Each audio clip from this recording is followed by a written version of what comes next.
"They're coming back," whispered Adrin, his three-lobed eyes flickering with terror and disbelief as the Concord vessel shuddered through the endless void. His voice, hoarse from years of controlled observation, reverberated through the dim command chamber, a prelude to an encounter that would forever upend the order of the Galactic Concord. For centuries, the Concord had mapped, catalogued, and meticulously classified countless worlds. They had recorded the blazing infernos of Rithal 6, the suffocating silence of Zypher's death fields, and the violent, swirling storms of Core. Yet Earth was a paradox wrapped in enigma, a planet whose chaotic beauty defied every cosmic category and stirred an ancient fear among the Concord ranks. Their earliest probes, dispatched over 700 cycles ago, returned signals that were either maddeningly empty or bafflingly contradictory. Some data hinted at a thriving civilization with advanced technology, while other transmissions spoke of barren landscapes and vanished populations. The probes themselves had succumbed to Earth's unpredictable energy, a force that seemed to pulse from the planet's very core and warp every instrument in its presence. When an expedition team finally landed in one of Earth's remote hinterlands, they expected to observe primitive, uncoordinated life forms. Instead, they witnessed the unthinkable. "These beings," reported Commander Calyx in a trembling tone during the initial debriefing, "they not only survive, they thrive in the face of what should be annihilating conditions. I saw a human calm a ferocious predator with nothing more than a gentle touch. It defies logic." Adrin's mind raced as he recalled the footage. A human calmly extending a hand to a snarling beast, which immediately settled into a docile, almost reverential state.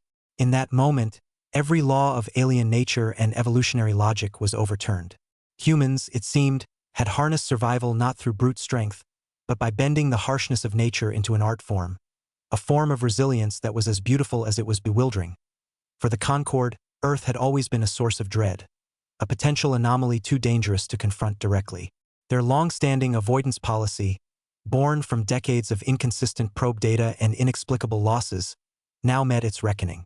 Against all reason, the Concord had decided to send a full expedition, a decision fueled by a mix of scientific curiosity and the unyielding need to understand Earth's mystique. As the Concord vessel pierced Earth's atmosphere, the first data they received sent shockwaves through every circuit. The planet was watching them, not with sensors or satellites, but with eyes. Countless human eyes, unblinking and inscrutable, gathered in every open space, every street, every field. It was as if the very soul of Earth had been waiting for this moment. "We were expected," Adrin murmured to himself as he scanned the incoming data, his skin rippling with the weight of the revelation. "They don't fear us. They anticipated our return." Inside the landing bay, a palpable tension mingled with an eerie calm. The Concord team, armed with centuries of interstellar experience, had prepared for chaos, for hostile encounters. Instead, they were met by silence punctuated only by the soft murmur of human voices. The air vibrated with a strange collective energy, a silent invitation to engage, to learn, and to be transformed. A delegation of human ambassadors awaited them. At the forefront was Mara, a woman whose presence radiated both warmth and an almost unearthly serenity. As the Concord shuttle doors slid open, Mara stepped forward, her gaze unwavering as she spoke in a gentle yet resonant tone. "Welcome back," she said, each word measured and laden with meaning. "We have been waiting for you." Her words struck the Concord team like a bolt of lightning. Adrin's appendages tensed as he tried to decipher the layered meaning behind her simple greeting. The choice of the word "back" was unsettling. It implied a reunion, a return to something they once knew. Their earlier missions, the failed probes and the mysterious disappearances, suddenly took on a new, inexplicable context. "Your welcome is perplexing," Adrin managed, his voice betraying both caution and wonder. "We assumed Earth would be a threat, a chaotic, unpredictable force. Instead, you display an order, a resilience that defies our expectations. How is it that you have not only survived but flourished in such adversity?" Mara's smile deepened, and she gestured for them to follow her into a spacious, open pavilion surrounded by vibrant flora that defied the sterile landscapes of other colonized worlds. "Our history is one of struggle and transformation," she explained softly. "We have faced relentless challenges, climatic extremes, wars, plagues, and in each trial, we have found the strength to adapt. We harness the elements themselves. Fire is not a weapon but a tool, a symbol of renewal. And our predators, once feared, are now allies in our fight for survival. Her words resonated with the Concord scientists, whose data had long painted humans as fragile, primitive beings barely clinging to existence. Yet here they were, exuding a confidence born of hardship and victory. The images of humans taming wild beasts, of communities rising from the ashes of disaster, flashed across the Concord's memory banks. A tapestry of defiant beauty and indomitable spirit. Later that cycle, in the quiet confines of their temporary command center, a structure hastily erected on the outskirts of a sprawling human metropolis, the Concord team gathered to debate their next move. The room was dimly lit by holographic displays, the air thick with the hum of alien technology juxtaposed against the soft, ambient sounds of Earth's nocturnal life. "I never imagined a species could endure so much," admitted Commander Calyx, her voice a mixture of awe and trepidation. "Our historical data shows that humans should have been driven to extinction by their own fragility. Yet here they are, turning every calamity into a stepping stone for progress. It is as if each scar, each hardship, has forged an unyielding spirit within them." Zoran, one of the more cautious officers, leaned forward, his tendrils twitching in agitation.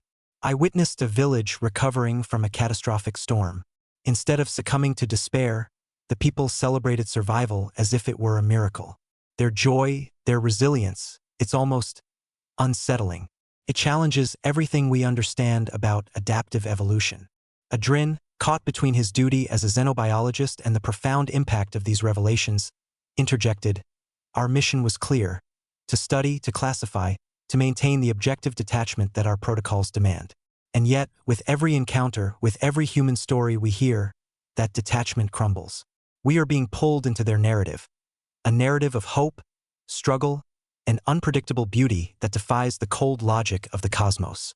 Meanwhile, as night deepened over Earth, the Concord team began to experience subtle, yet unmistakable, changes within themselves.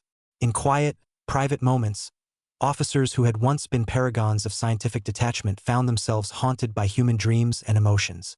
In one such moment on the observation deck, under a sky awash with countless stars, Adrin stared out into the darkness and spoke into the silence. "We arrived to study your world as if it were an isolated specimen, a mere anomaly in the vastness of space," he said, his voice barely a whisper. "But what if, in our quest for knowledge, we have also been changed? What if the raw, unfiltered force of your existence has seeped into our very beings?" The question lingered like a ghost, unanswered yet profoundly resonant. It was then that a soft knock echoed from the door of the chamber, and Mara herself appeared. Her eyes, deep and knowing, held a look of compassion that transcended language.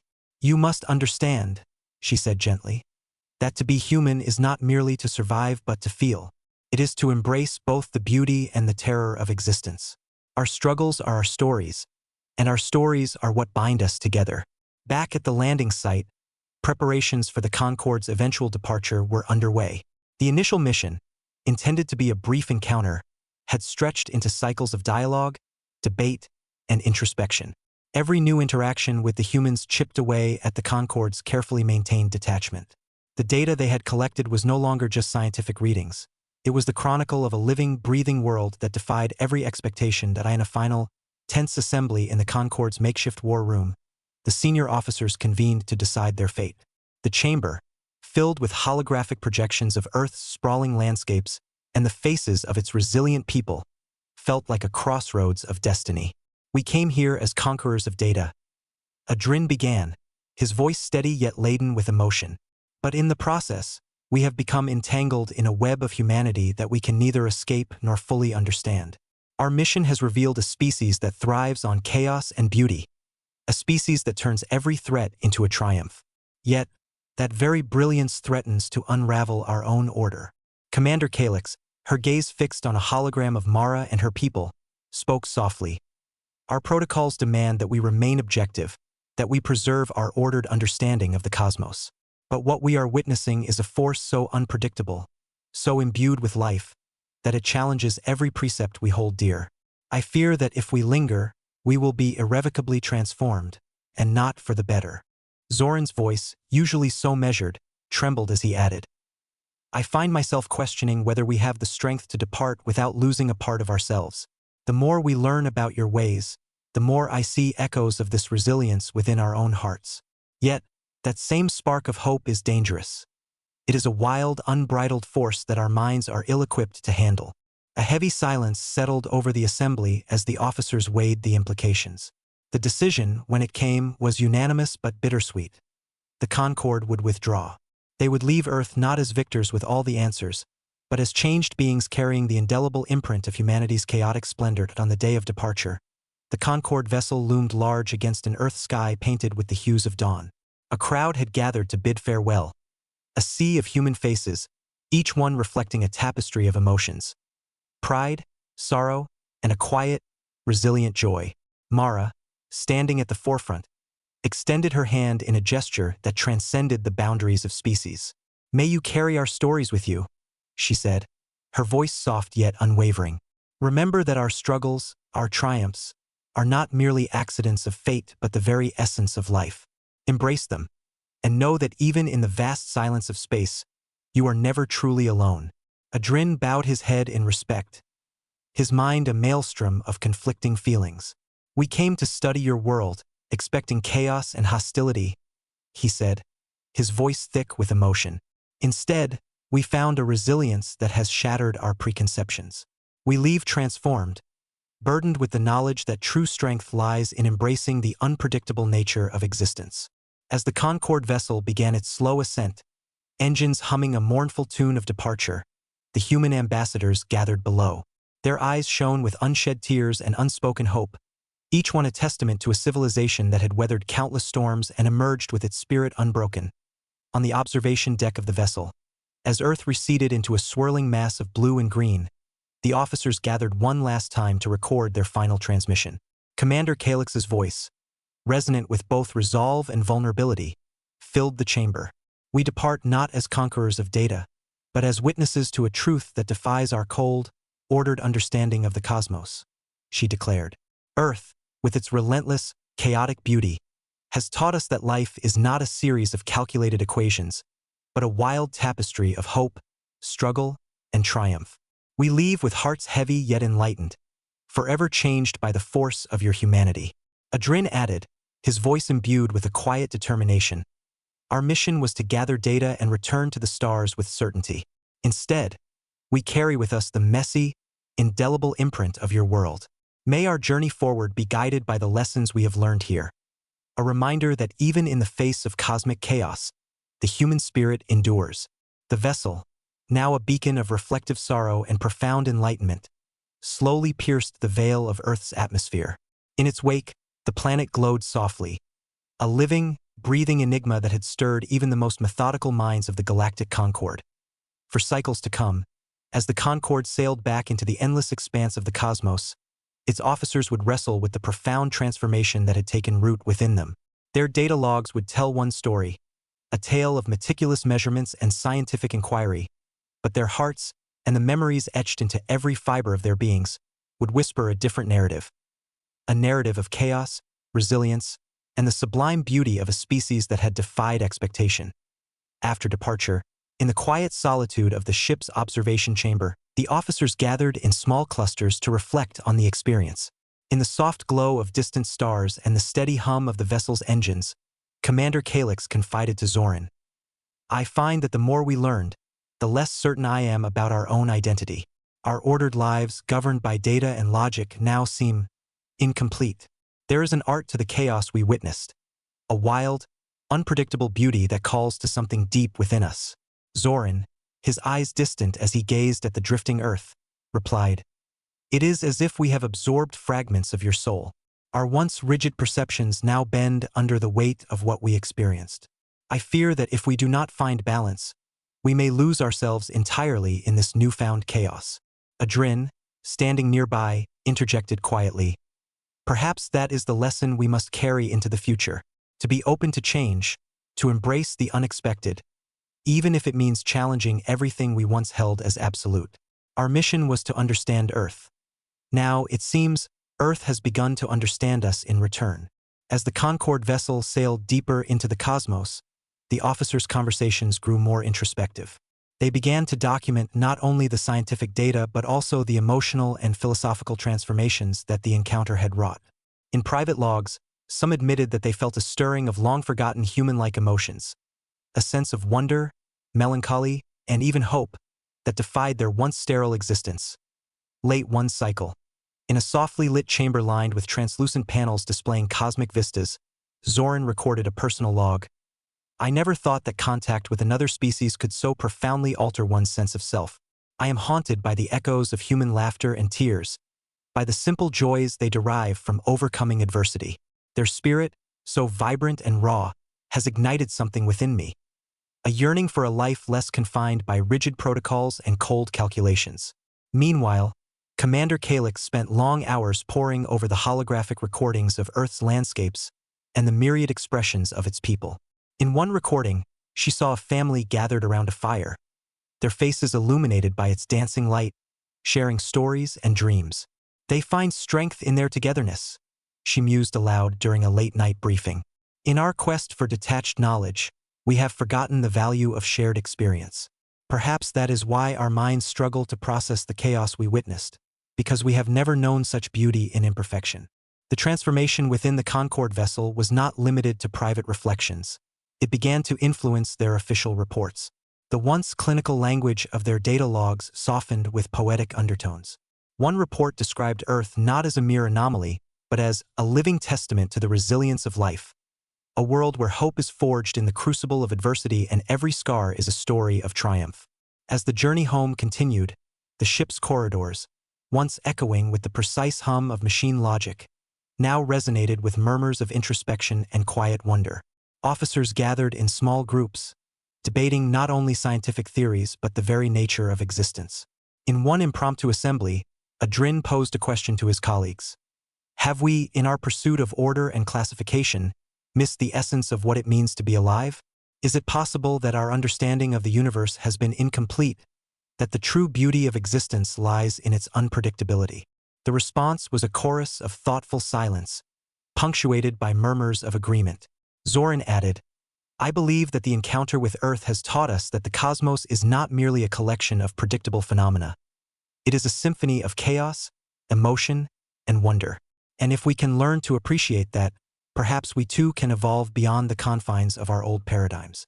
In the final days before their scheduled return to Concord headquarters, the atmosphere aboard the vessel was both somber and hopeful.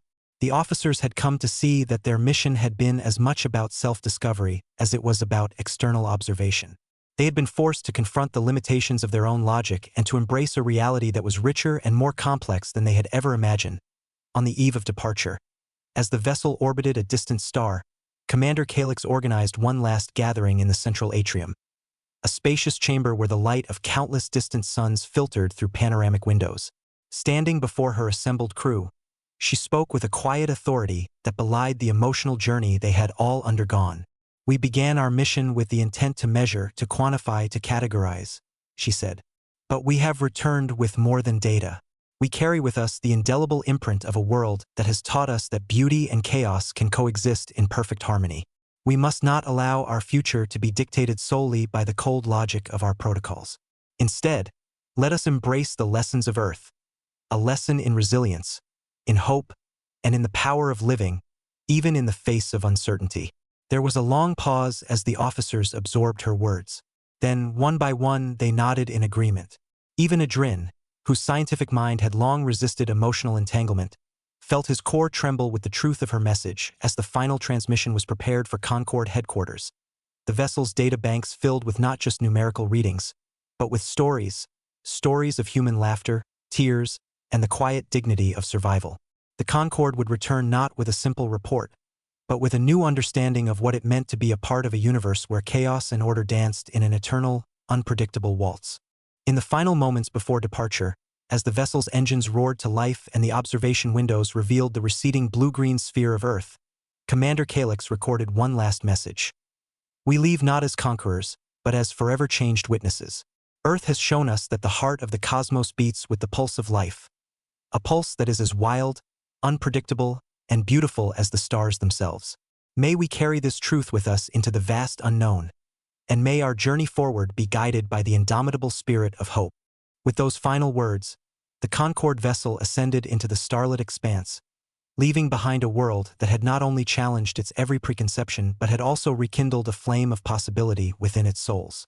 The memory of Earth, the laughter, the resilience, the raw beauty of a species that had turned chaos into art, would forever echo in the corridors of their minds, a reminder that sometimes the most profound discoveries are those that transform us from within. And so, as the vessel drifted into the cosmic night, its officers, once detached observers, became living embodiments of the truth they had uncovered, that in the endless, unpredictable tapestry of existence, even the coldest, most calculated beings could learn to feel, to hope, and to embrace the beautiful chaos of life.